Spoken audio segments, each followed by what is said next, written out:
Salut à tous, aujourd'hui je ne vais pas vous parler d'une BD, mais je vous propose une interview que j'ai pu réaliser au Comptoir du Rêve à Toulouse vendredi dernier. Et pas n'importe quelle interview, puisque j'ai interviewé Michael Bourgoin, le dessinateur de l'excellentissime Le Serment. Je vous laisse en compagnie de Michael, et nous on se retrouve tout de suite après la fin de l'interview. Bonjour, bienvenue dans les Comics de Fred. Aujourd'hui on est au Comptoir du Rêve pour la sortie de l'album Le Serment avec Michael Bourgoin. Bonjour Michael. Bonjour. J'ai préparé quelques questions parce qu'il y a du monde derrière pour la séance de dédicace. Qu'est-ce qui t'a poussé à devenir dessinateur? Ça c'est quelque chose que je voulais faire depuis tout petit, Ouais, on va dire. Et après, voilà, mais sans savoir forcément quoi faire. Je voulais faire du dessin, mais je savais pas quoi. Et puis quand j'étais au collège, en fin de collège, il y a un surveillant qui en gros m'a donné un papier en me disant qu'il y avait un lycée qui faisait une prépa de dessin et tout. ouais, Et que comme j'avais des bonnes notes en dessin, bah, ça pouvait m'intéresser peut-être d'y aller, quoi. Donc en fait, il m'a un peu poussé sans le savoir dans cette direction aussi, quoi. Et après, petit à petit, avec les études, donc lycée et après post-lycée, je me suis orienté vers la bande dessinée d'accord. naturellement, on va dire. Ok. Euh, Dans le monde de la BD ou du comics, quelles sont tes influences? Elles sont vastes. Je dirais que parmi les auteurs, alors, il y a beaucoup d'auteurs de comics un peu indépendants Ouais, qui m'ont influencé. Mike Mignola, ouais, c'est ce que j'ai lu. voilà, Tes parents, ouais. Frank Miller, Bill Sienkiewicz, Ashley Wood, Dave McKean aussi, voilà, un peu toute cette clique de l'époque un peu Vertigo Comics, quoi. D'accord. Après, en BD plus européenne, Serge Utopie Mhm. m'a beaucoup influencé. Ça reste un des dessinateurs que je préfère. Ouais, Et après, des gens comme Claire Wendling, Mathieu Laufray, Alex Alice aussi, bon, voilà, font partie des d'accord. influences. Voilà. Et t'as été Donc, tenté voilà. de te lancer dans le comics? Pas vraiment pour l'instant. J'ai fait un peu des commandes, passé un temps de dessin pour des collectionneurs Ouais, sur ce thème, mais pour l'instant pas trop. Mais pourquoi pas à l'avenir, ouais. pourquoi pas. Euh, Comment t'es venue l'idée du serment? Alors l'idée vient pas de moi. Ouais, Pour le enfin, coup, elle vient de Mathieu. pour la conception graphique du moins. Pour la conception graphique, en fait, moi, donc ouais, quand je suis arrivé sur le projet, Mathieu avait déjà fait son scénario quasiment complètement, quoi. On a revu deux, trois trucs, mais globalement, c'est son scénario qu'il a amené sur la table, quoi. Et moi, dans ce cas-là, ce que je fais, c'est que j'essaye comment dire, de trouver quel type de dessin va coller, va correspondre au mieux, quel type d'ambiance va correspondre au mieux à ce qu'il raconte, en fait. Mhm. Donc, ça a été, en l'occurrence, je sentais qu'il y avait une bribe un peu comics, donc je voulais aller un peu dans ce sens-là, durcir un peu aussi mon trait parce que le scénario est assez dur aussi, je trouve, quelque part, quoi, et travailler beaucoup sur l'ambiance générale et le découpage pour un rendu un peu cinématographique. J'avais envie voilà, qu'on sente un peu la caméra qui bouge, qui se balade, et comme en plus on est sur un huis clos, Ouais, voilà, c'est quelque chose qui m'a beaucoup, voilà, qui m'a beaucoup préoccupé de comment on allait rendre un huis clos intéressant. Et une de mes réponses a été essayer de trouver des axes de caméra, des angles différents à chaque fois pour qu'on ne s'ennuie pas à la lecture, quoi. je te confirme, on s'ennuie pas. Ouais, merci. Et j'ai vu en préparant un peu l'interview, j'ai lu que tu étais scénariste aussi. Alors j'ai co-scénarisé ma BD précédente, Ouais. ouais, Blue Note. Ouais, ouais. C'est quelle activité que tu préfères, le dessin ou le scénario?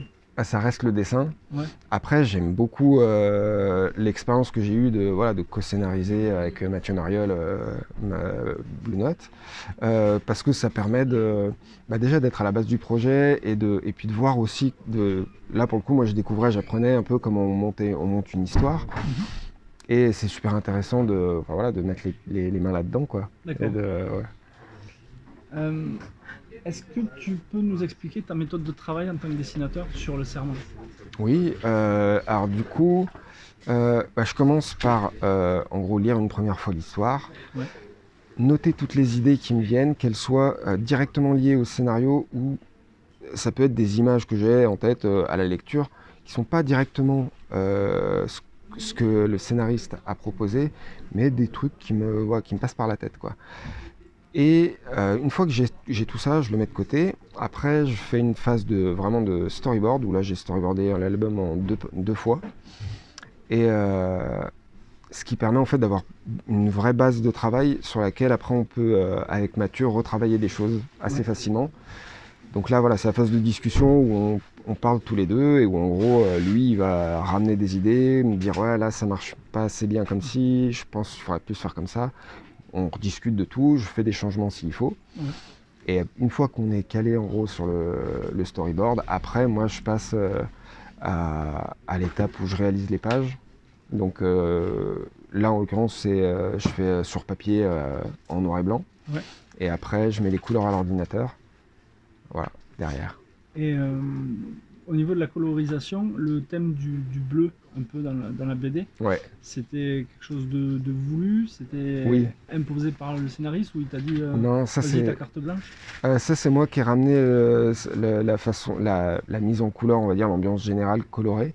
Ce que je voulais, c'était j'avais envie de bosser des couleurs un peu symboliques, on va dire, de façon symbolique. Et en gros, on a l'ambiance verte qui est un peu générale, qui pour moi symbolise le vampire, quoi. On a le bleu qui va correspondre plus à tout ce qui est médecine. Ouais. Et après, il y a le jaune qui correspond au soleil.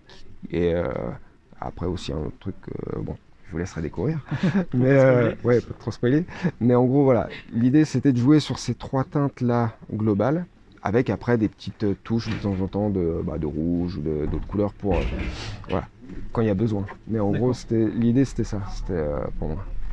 Et alors, moi je l'ai lu et je me suis dit, est-ce qu'il va y avoir un tome 2? On a beaucoup la question. On verra. Ouais. Nous, ce qu'on voulait, c'était proposer un one-shot avec une histoire qui a une fin, qui se tient comme ça. Après, c'est vrai que Mathieu, quand il a écrit son histoire, s'est rendu compte à la fin que il pouvait avoir d'autres choses à raconter. Il y a un univers qui peut s'étendre un peu. Il y a des possibilités. Et donc, on ne voulait pas non plus fermer la porte à ça. Ouais. Voilà. Mais on verra. D'accord, on verra. Okay, ouais.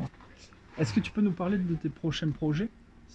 Alors, pour l'instant, en BD, j'ai pas de projet là tout de suite. Ouais. Je me laisse aussi un peu le temps déjà de souffler. Ouais. Et puis, je travaille à côté dans d'autres domaines. Donc, du coup, je suis pas pressé pour re-signer un projet. Je préfère attendre aussi de trouver quelque chose de trouver, moi, de quoi j'ai envie. Et puis, et me laisser la porte ouverte aussi aux possibilités. Okay. Voilà. Qu'est-ce qu'on peut te souhaiter pour la suite de ta carrière de dessinateur? Des albums un peu plus souvent que ce que j'ai fait jusqu'à présent. Parce que la qualité aussi. Oui, mais bon, c'est vrai que la dernière que j'avais faite, c'était il y a 12 ans. Donc voilà, mais oui, album un peu plus souvent, on va dire. Bon, mais c'était Michael Bourgoin pour les comics de Fred. En tout cas, merci. Et lisez Le Serment, c'est de la bombe. Merci, Michael. Merci beaucoup. Voilà, j'espère que l'interview de Michael Bourgoin vous a plu, que vous avez pu en apprendre davantage sur lui et sa manière de travailler et comment a été conçu l'album Le Serment. Je voudrais remercier infiniment Fred, Audrey et Marie du Comptoir du Rêve de m'avoir permis de réaliser cette interview. Et évidemment, je remercie Michael Bourgoin de s'être prêté au jeu de cette interview. Ça a été un vrai bonheur de t'interviewer, Michael. Je dois dire que tu as été d'une gentillesse et d'une disponibilité royale. Donc, j'espère qu'on aura l'occasion de se revoir en convention ou si tu reviens à Toulouse pour ton prochain album. Ça sera avec plaisir que je viendrai te voir. Et quant à nous, on se retrouve très très bientôt pour une prochaine vidéo. En attendant, lisez Le Serment, c'est vraiment une BD incroyable, avec un scénario absolument haletant et des dessins fabuleux. C'est édité chez Glénat, lisez ça, c'est vraiment le top.